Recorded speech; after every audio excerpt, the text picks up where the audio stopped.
ሃሎ ዩናይትድ ሜኑ ሀበሻ ቤተሰቦች እንደምንሰነበታችሁ እንደምንከረማችሁ። ማንቸስተር ዩናይትድ ከሊቨርፑል ነገ የሚደረግ ተጠባቂና አጓጊ ጨዋታ ነው። ነገር ግን በዚህ ቪዲዮ ስለ ነገው ጨዋታ ሳይሆን ስለ ሩበን አሞሪምና ስለ ሲስተሙ ነው ማውራት የምፈልገው። በተለይም ደግሞ ብዙዎቻችሁ ማለት ባይቻልም አይ ቲንክ የተወሰናችሁ ሰዎች የሰንደርላንድን ዊን ተከትሎ የሩበን አሞሪም ሲስተም ችግር የለበትም ስትሉ ነበረ። ኢቨን እሱም ከጨዋታ በኋላ ሳሸነፍ ስለ ሲስተም ያታወሩም ስሸነፍ ነው ስለ ሲስተም የምታወሩት ብሏል። እኔ ነገ ከመሸነፋችን በፊት ይህ ሲስተም ለማንቸስተር ዩናይትድ ላለፈው ሲዝን ውጤት ማጣት እንዲሁም ደግሞ ዘንድሮ አዳፕተብል የማይሆን ከሆነና አንዳንድ ነገሮችን ካለፈው ሲዝን ተምሮ ማያስተካክል ከሆነ ስቲል ዊ ገና ቢ ኢን ትራብል የሚል ሀሳብ ስላለኝ በዚህ ቪዲዮ እነግራችኋለሁ። ይህንን ስል አንዳንዶቻችሁ አንተ አሁን በየትኛው እውቀት ነው ሩበን አሞሪም በሲስተም ወይም ደግሞ በፎርሜሽን ለመተቸት የበቃው ልትሉኝ ትችላላችሁ። ነገር ግን አሁን ወይንም ደግሞ በዚህ ቪዲዮ ላይ የምጠቀማቸው ሰዎች ከኔም ሆነ ከሩበን አሞሪም በእግር ኳስ ሰክሰስፉል የሆኑ በእግር ኳስ እውቀት ኤክስፒሪየንስ ከሩበን አሞሪም የተሻሉ ስለሆነ bear with me። የመጀመሪያው የተጠቀምኩበትን ወርድ እንድታሰምሩበት እፈልጋለሁ። ሩበን አሞሪም አዳፕተብል የማይሆን ከሆነ we gonna be in trouble ነው ያልኩትኝ። ፎርሜሽኑ ወይም ደግሞ ሲስተሙን ላይቀይር ይችላል። ነገር ግን ያሉን ተጫዋቾችን ሊመጥን ወይም ደግሞ እነሱን ሱት ሊያደርግ የሚችል ፎርሜሽን የማይጠቀም ከሆነ ፎርሜሽን ትርጉም የለውም ብዬ አስባለሁ። በተለይም ደግሞ የምንጊዜም ፕሮባብሊ ከሰር አሌክስ ፈርጉሰን በመቀጠል ምርጡ አሰልጣኝ የሚባለው ፔፔ ጋርዲዮላ ተጫዋቾች ምን ያክል ፎርሜሽኑን ወይንም ደግሞ የአሰልጣኙን ሲስተም አዳፕተብል ማድረግ እንዳለባቸው እንዲሁም ደግሞ አሰልጣኞችም ተጫዋቾችን ምክንያት በማድረግ ሲስተማቸውን አዳፕተብል መሆን እንዳለባቸው ከቴንቲ ጋር በሰጠው ኢንተርቪው ላይ ይህንን ብሎ ነበረ። አዳምጡት። Do you believe in adapting your system to your players or making your players adapt to your system? It's both. One cannot live with another one. ከሱ በተጨማሪ የማንቸስተር ዩናይትድ እና የሩበን አሞሪም ሲስተም ሲነሳ በተለይም ደግሞ ሩበን አሞሪም ይተካል ተብሎ የሚታሰበው አሰልጣኝ ኦሊቨር ግላስነር ነው የክሪስታል ፓላስ። ነገር ግን እሱ ስለ ፎርሜሽን ወይንም ደግሞ ስለ ሲስተሙ ሲጠየቅ ምን ያክል እሱ የሚወደው ወይንም ደግሞ መጠቀም የሚፈልገው ፎርሜሽን 4-4-2 እንደሆነ ነገር ግን ያሉት ተጫዋቾች ያንን ሲስተም ለመጫወት እንደማያስችሉትና ሊጉም ለዛ ሲስተም ሱተብል እንደማይሆን በዚህ ኢንተርቪው ላይ ተናግሯል። የእሱንም አዳምጡት። Much discussion about the system. So the system is not important. The habits are important. The patterns, how you want your players to behave on the pitch, that's much more important. So I played in my career every single system. So I got promoted with Lens in a 4-4-2. I played 3-5-2. I played 4-2-3-1. I played 4-3-3. I played 3-4-3. But and I always look, okay, what suits best to the players we have.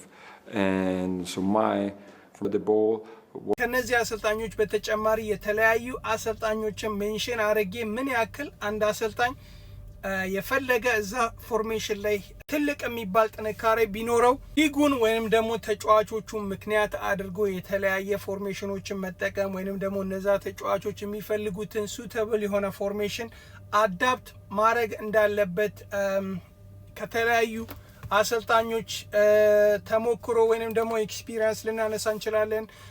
አርቴታ በአርሰናል የመጀመሪያዎቹ ሲዝን በተለይም የመጀመሪያው ሲዝን ላይ አብዝቶ ሲጠቀም የነበረው 3-4-2-1 ነበረ።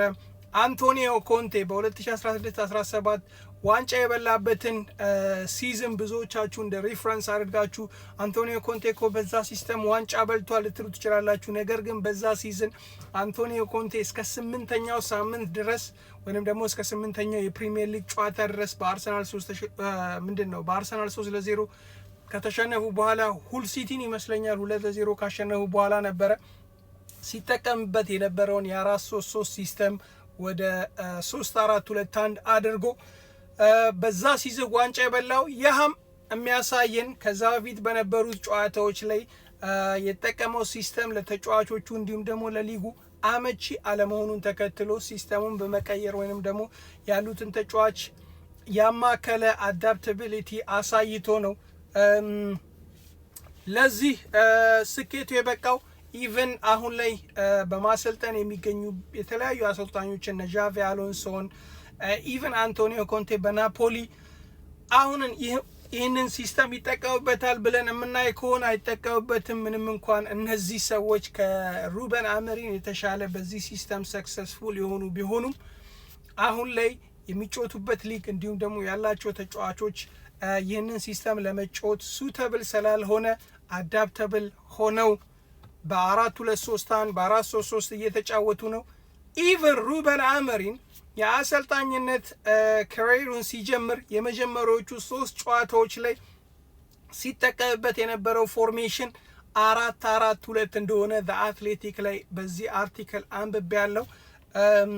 ነገር ግን ሩበን አሞሪም ከዛ ጨዋታ በኋላ ወደዚህ አሁን አለቅም ብሎ ችክ የሚልበት የ3-4-2-1 ሲስተም ላይ ሊጣበቅ የቻለው በወቅቱ የነበሩ ተጫዋቾች ከ4-4-2 ይልቅ 3-4-2-1 ላይ የተሻሉ ስለሆኑ ናቸው እና በማንቸስተር ዩናይትድ እውነት ለሩበን አሞሪም የሚመጥኑ ወይንም ደግሞ ለሩበን አሞሪም የሚመቹ የ3-4-2-1 ተጫዋቾች አሉን ብለን የምናስብ ከሆነ አጠያቂ ነው። በተለይም ደግሞ የሩበን አሞሪም የ3-4-2-1 ትልቁ ችግር አውት ኦፍ ፖዚሽን እንዲሁም ደግሞ ሚድፊልደሩ እንደመሆኑ አይ ቲንክ ያሉንን ተጫዋቾች ሱተብል ሊሆን የሚችል 4-3-3 ላይሆን ይችላል፣ 4-2-3-1 ላይሆን ይችላል።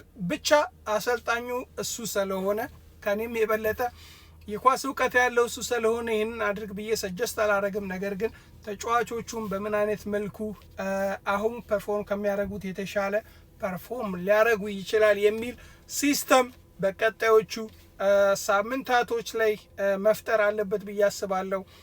ያንን ማረግ ከሆነና እንደነ ፔፔ ጋርዲዮላ እንደነ ኦሊቨር ግናስና እንደነ ዣቪ አሎንሶ እንደነ አንቶኒዮ ኮንቴ እንደነ ሚኬል አርቴታ በቶሎ ሊጉን ወይንም ደግሞ ተጫዋቾቹን አዳፕተብል የሚያደርግ ፎርሜሽን አሁን ከሚጫወትበት ከ3-4-2-1 ወጥቶ ካላገኘ ጂም ራትክሊፍ የገቡለትን 3 ዓመት ይቅርና 3 ወርም የሚቆይ አይመስለኝም።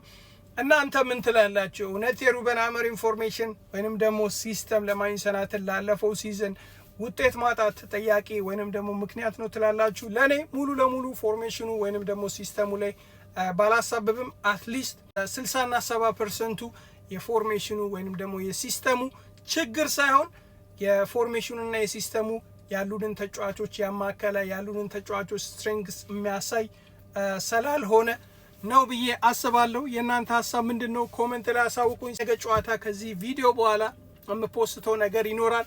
ላይቭም አብረን እንገናኛለን። ፒስ